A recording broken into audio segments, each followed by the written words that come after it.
Women have more credit card debt than men. 50% of women reported that they only have $500 in their checkings account after paying all their bills and expenses.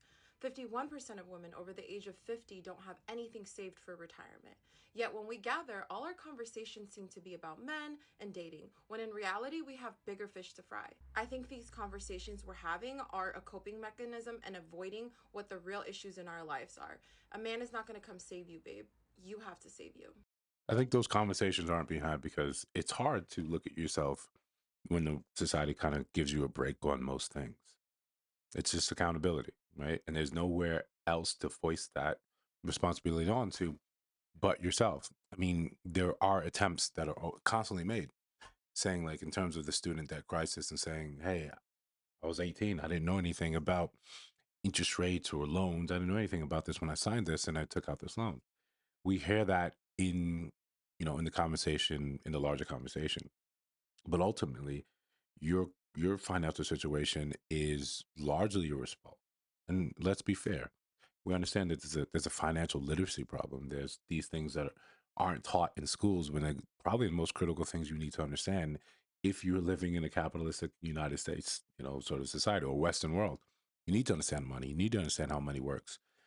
You need to understand how you're being advertised to and used to consume more debt. There's a reason that women hold more debt than men. You're easy, like, and don't shoot the messenger, but there's plenty of studies that show that it's easier to influence women. That's why most of the advertisements are geared towards women. That's why the products there's they're playing on your emotions to sway you left or right. It's not to say that men aren't easily advertised too. There's a reason we all want the same type of car, right? The advertising is just more subtle. They're tied to status, and that usually is what affects us. If I have this, people will view me as this. So when we say that women have more debt than men, it's you know true, but to what significance, right? If we're all in a financial bind, all right, you're a little more poor than I am. We're still in the same boat, right? But that's not a solving thing, right? That's not a thing to point out to say, okay, this is what we can do. This is the issue.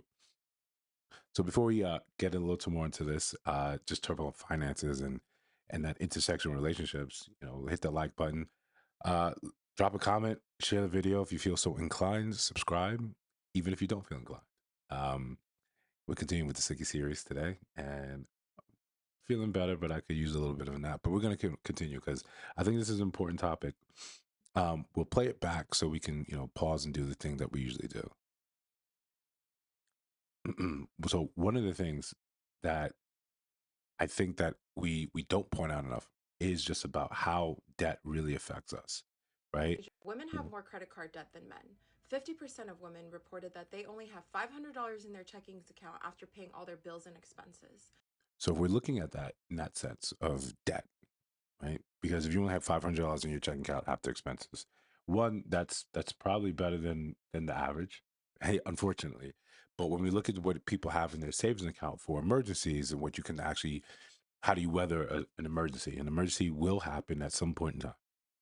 It's not one of those things that you can just say, I hope we will be okay. And that is that. No, at some point in time, it will happen, and not something as life threatening as a mercy, but say, an unexpected expense. Your tire goes out, you have engine trouble, right? Yeah, a medical expense. You need to see a doctor and you have some treatment that needs to, and it's just expensive. That can throw off your entire financial game.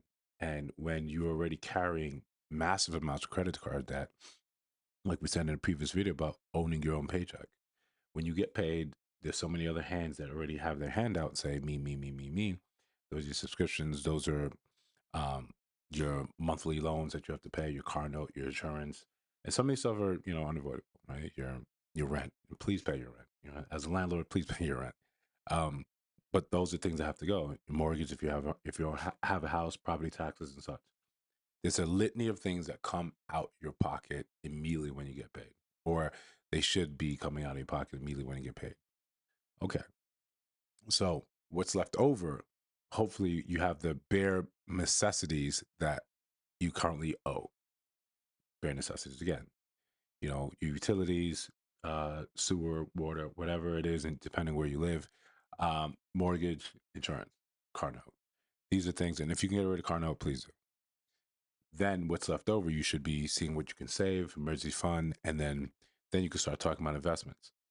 We sometimes want to skip right to the investment part because we see people online making it and having these incredible balances and say, oh wow, that could be me. So we start using money that we cannot afford to lose. We put that in investments, and I'm not talking that 401k. I'm not talking that Roth. I'm not talking about your retirement vehicle. I'm talking about, you see, oh, people putting money in crypto. I want to put money in crypto. I want to be that guy. I want to be the next person that does X, Y, and Z. So you bulk, you do that, and then things as investments sometimes do. They lose. You lose value in them, and then you're pulling out your hair because you actually needed that money. But in terms of relationships, yes, she's absolutely right. There's no one that's going to come to save you.